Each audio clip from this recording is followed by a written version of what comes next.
Alright, I'm going to take a look at when the main character is a crybaby. Let's take a look at this video. The link will be in the description down below. Being called a crybaby was basically social suicide. Nobody wanted to be friends with someone who couldn't control their emotions. And fair enough, mate. But as we grow up, crying starts to mean something different. It's no longer just, "Mom didn't buy me Call of Duty Black Ops 4. It's grief, love, anger, joy. A mix of feelings too overwhelming to hold in. And no anime explores this better than Devilman Crybaby. From the first Yes, I've seen this one. You can find this on the Netflix. episode, you think to yourself, what the fuck have I gotten myself into? But as you keep watching, you realize that the main character, Akira Fudou, and his annoying ass crying has a deeper meaning behind it. Devilman Crybaby shows how being a crybaby— It's also a manga that inspired Berserk, and I love Berserk. isn't weak, but in fact is something that makes Akira strong and the most human to ever human. If you haven't watched Devilman Crybaby yet, then I highly recommend you do. But if you're too lazy to, let me just summarize the show in 60 seconds real quick so you know what the fuck I'm gonna yap about No, you could actually just read the manga. for the next 10 minutes. Ryou and Akira are childhood friends, and He's kind of like Griffith, and this is like Guts. Except Guts didn't really cry a lot. And this was what kind of inspired Berserk. one day they go to this sex party because rumor has it that there are devils there. Ryou masterminds this whole plan and gets Amon, the alpha of devils, to merge with Akira, which would normally turn him into a devil, but Akira's heart is too strong and he retains his humanity while keeping the powers of a devil. It seems Ryou's just a chill guy who wants to rid the world of demons cause they're evil by using Akira's devil powers. The next episode introduces more big bad demons and they become known to the public thanks to Ryou, which causes mass paranoia. Ryou realizes he doesn't know what the fuck he's even doing and what his own motives even are, so he goes on this— Oh, I think I've seen this. Well, the animation's terrible. Yeah, who cares? Zuko alone are journey off screen, while humans are massacring each other because they are so scared of devils. In the end, it doesn't really matter. The Earth gets factory resetted and they all die tragically ever after. I left out some pretty important details, but that's what the rest of this video is for, so let's get to it. Chapter 1. The concept of empathy juxtaposed by the manipulation of humanity is something that replays in my mind constantly, and I want to share that with y'all today. Let's kick off with the first episode. The very first scenes are already brilliant, even though you may not realize it. Akira finds a young boy, all alone on the top of a mountain. He reaches out and asks if he's okay. Cut to a shot of a cat on the verge of death. Akira hugs the box tightly, refusing Ryou's complaints to let him kill it. If you can't tell already, Ryou's a little fucked up, and this will be explained later in the show, but since I'm spoiling it anyway, I might as well just tell you now. Ryou is Satan. Yep, he's literally him. And He's basically Griffith. And Akira's dynamic is an important part of the show I'll discuss later. For now, Akira stops Ryou from killing the cat, but it dies anyway like 5 seconds later, with Akira mourning its death, crying for the first time we've seen. He puts his umbrella over the dead cat's coffin, demonstrating how he puts others before himself and the ability to cry for the sake of something else. Ryou stays by Akira's side and shields him from the rain with his own umbrella. And despite the fact that he's a literal devil and he knows that the cat was gonna die, he too sheds tears, but he denies they are from sadness. This foreshadows so much of the core ideas in the show later, as Ryou only cries here because he saw Akira grieving, even though he doesn't know what it means yet. But it's apparent that Akira has something so special that he can even change the heart of a devil. Akira's empathy starts simple, from a pure and instinctual form. But empathy doesn't just stay innocent, it evolves. Fast forward 10 years, and Akira is crying again, but this time it's different. He's not just mourning a cat, he's mourning people he never even met. Miki sees this and asks, was someone sad, which reaffirms this idea that Akira cries for others, whether to empathize with them or represent those who can't bring themselves to ejaculate a few tears or two. And as the world around him starts to blur the lines between good and evil, Akira's empathy is tested in ways he never imagined. Linking to the main plot of the story, Akira becomes a Devilman after merging with Amon, due to his iron heart of gold which the devil couldn't take over, which symbolizes how human he is. This is exemplified by his trait of spontaneously weeping when others are in pain, which counterpoints the negative connotation of the word crybaby, a Devilman crybaby.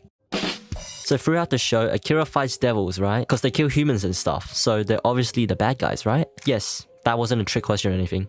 But even so, in episode 5, when Akira fights Celine, a devil who was Amon's sex partner, he starts to wonder if devils are capable of love. In this episode, No, that's a stupid question. And have I seen this? I think I have. Nah, who cares? Celine gets clapped by Akira, but on the verge of death, Kaim offers to merge with her, extending her life just a little longer so she can get vengeance on Akira. From earlier, we see that Kaim likes Celine, and Come back! I need you! I need you, woman. Come back to me, woman. Come back, woman. even though it meant sacrificing himself, he just wants to see his girl happy. But unfortunately, they die right before the final blow, with a look of triumph. But this instills the idea of devils having feelings into Akira's mind, which leads to Akira feeling sympathy for even his enemies. This doubt continues into the next episode, but Ryou just gaslights him and reveals his plan to expose this sprinter, Moyuru Koda, as a devil, which will lead to mass panic. Basically, since Ryou is actually Satan, he is subconsciously plotting to kill all humans, and this power move marks the beginning of the end, as the show moves to its final few episodes. Because of this widespread panic and mania, humans start killing each other, since Ryou's breaking news scared them shitless, and Akira sees this and is like, wait, this isn't in the script, marking the end of his and Ryou's partnership.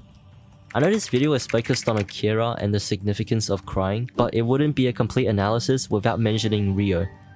Essentially, he is the foil to Akira, since he doesn't understand human emotions, yet he remains by Akira's side till the end. At this point in the show, not even Ryou knows who he is.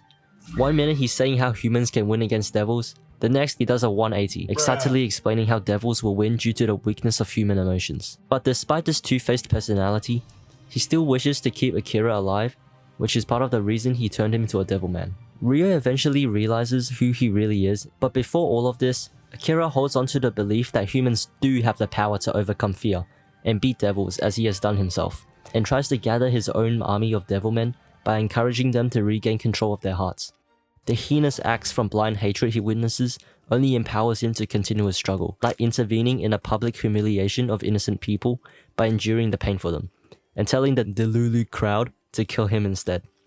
Akira questions why humans kill and hate each other, with tears flowing from his eyes, reflecting on the millions of innocent civilians who have been pointlessly killed or injured by the threat of devils. He's willing to sacrifice himself for others.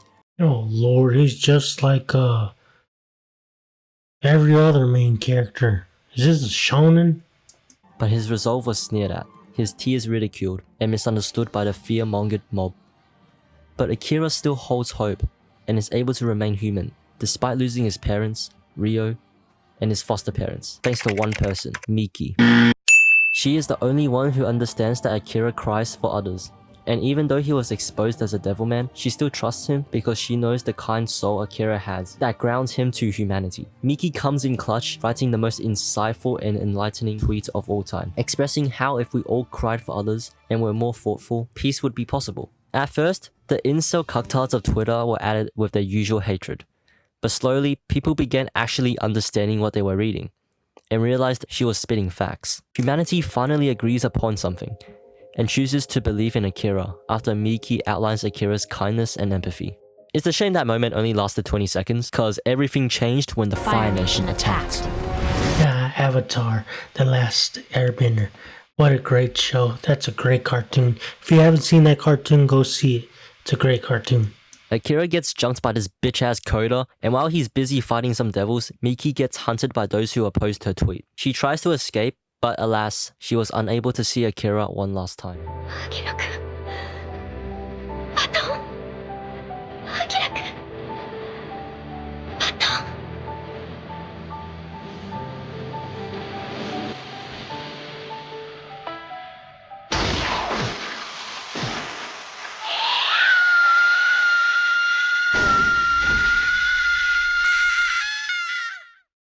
Her death actually paralyzed me.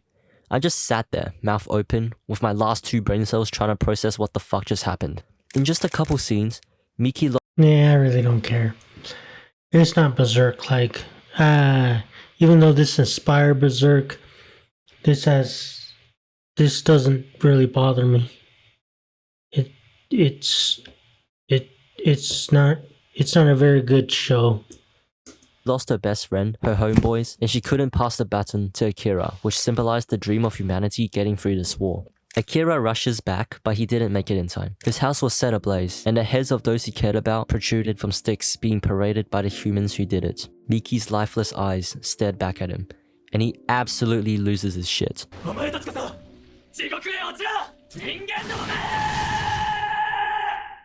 This was not the humanity he wanted to fight for. The humanity that became completely devoured by fear and parochialism. The humanity that took away the person he cared for most, and his last hope for a better world.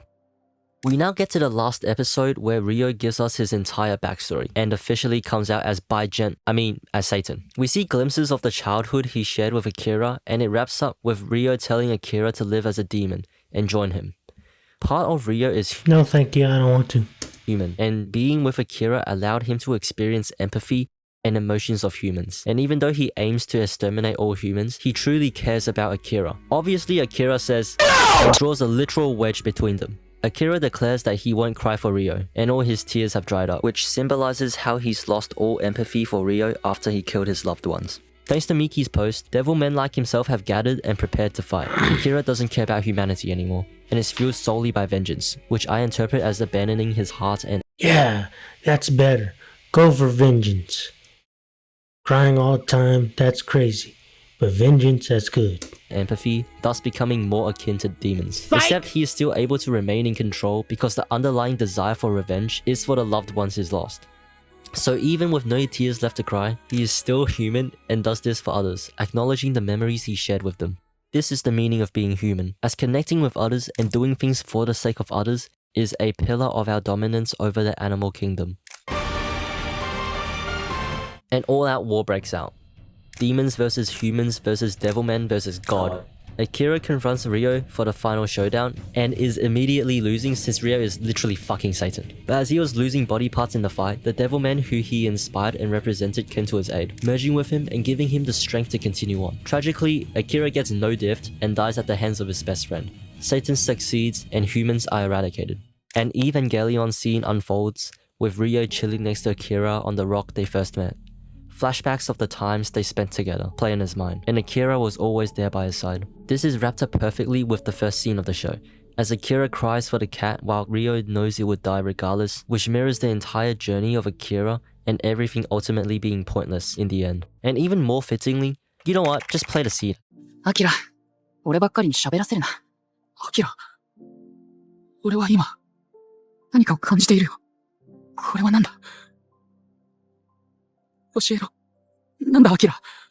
今の俺の気持ちを感じてくれ。話を聞いてくれ。アキラ、俺を見ろ。なんか答えろ。何か言え。嫌だよ、アキラ。俺を一人ぼっちに He's dead. Yeah, he killed him. するな。置いていくな。どこかにいてくれ。何か言ってくれ。 Akira Fudou was the heart of humanity. His tears weren't weakness. They were proof that he felt something deeper than even Satan could understand. And in the end, it was Akira's humanity, not his devil powers, that left the biggest impact. Ryou, now truly alone, finally understands what he lost. God's punishment came once more, and the show ends. Does this mean it was all meaningless? There was no point to anything? No. Akira as a character depicts the value of being human. His tears are the greatest example as they represent the peak of emotionality, the complexity of feelings, and how it is connected to society. Akira's story reminds us that to be human is to love, to hurt, to cry, and to keep going anyway. Being able to enjoy the journey and the people you meet along it is what makes life worth living, despite the absurdity of existence in the first place.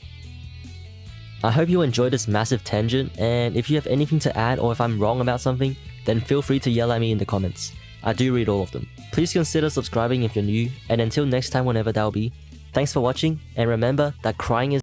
Alright, until we meet again, my fellow strugglers,